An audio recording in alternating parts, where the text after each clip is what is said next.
சிங்கப்பெண் அதிரடிப்படை ஒண்ணுமே கிடையாதுங்க. அம்மா பேட்ரோல், பிங்க் பேட்ரோல், இன்னைக்கு அது சிங்கப்பெண் அதிரடிப்படை. அதே அமைப்பு தான், அதே திட்டம் தான். இன்னும் சொல்ல போனா 2001 ஜெயலலிதா 2001 2006 ஆட்சி காலத்திலேயே மகளிர் காவல் நிலையங்கள் கொண்டு வந்துட்டாங்க. தமிழ்நாட்டுல விமன் போலீசிங் எப்போதுமே இருந்திருக்கு. நீங்க ஒன்றை மட்டும் புரிஞ்சுக்கணும், கிரைம் ரேட் அதிகமாகுது குறையுதுன்றது அடுத்தது. இந்த அளவுக்கு எப்போதுமே எல்லா மாநிலங்கள்லயுமே உலகம் முழுக்கவே ஓரளவுக்கு கிரைம் இருக்கதான் செய்யும்.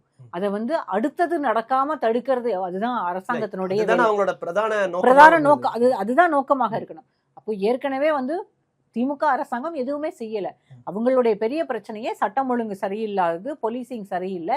எல்லா இடங்கள்லயுமே டிராபிக்ல நிறுத்தி காசு வாங்கினாங்க. இது மாதிரியான குற்றச்சாட்டுகள் நிறைய இருந்தது. இந்த குற்றச்சாட்டுகளை எல்லாத்தையும் சொன்னவங்க அதை எல்லாத்தையும் நாங்க மாத்திருவோம், நம்ம 20 நாட்களுக்குள்ள மாத்தணும்னு நான் கேட்கவே இல்லை. ஆனா திரும்ப அதே டோன்ல பேசும்போதுதான் இந்த குவெஸ்டின் வருது.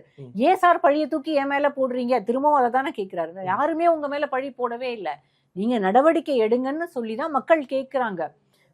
எதிர்கட்சிகள் பேசுறதாக இருக்கட்டும், அல்லது அவங்க கூடவே இருக்கக்கூடிய பயணிக்கக்கூடிய இன்றைக்கு திமுகவிலிருந்து, திமுக கூட்டணியிலிருந்து வெற்றி பெற்று அமைச்சரவையில் இருக்கக்கூடிய காங்கிரஸ் ஆகட்டும், இல்ல விசிகாவாகட்டும், இல்ல ஐயுஎம்எல் ஆகட்டும், அவங்க நினைக்கிறது கூட நீங்க நடவடிக்கை எடுங்க அப்படின்னு தான் சொல்றாங்க. விஜயால நடவடிக்கை எடுக்க முடியும். விஜய் ஒரு மெகா ஸ்டாரா அல்லது ஒரு மெகா பவரா அப்படியே அவர் கைக்குள்ளே எல்லாத்தையும் வச்சு அந்த மேஜிக் மூலமா எல்லாம் செய்திருவாருன்னு மக்கள் நம்புறாங்க.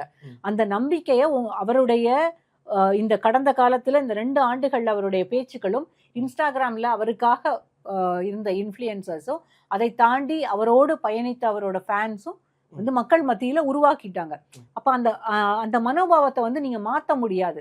அந்த மனோபாவத்தை மாத்தாம இருக்கணும் அப்படின்னா இவர் இந்த மாதிரி பேசுறது அவருக்கு சரியாக இருக்கும்னு அவர் நினைக்கிறார். இது முழுக்க முழுக்க அரசியல். ஆனா கம்ப்ளீட் பிளாஸ்ட்.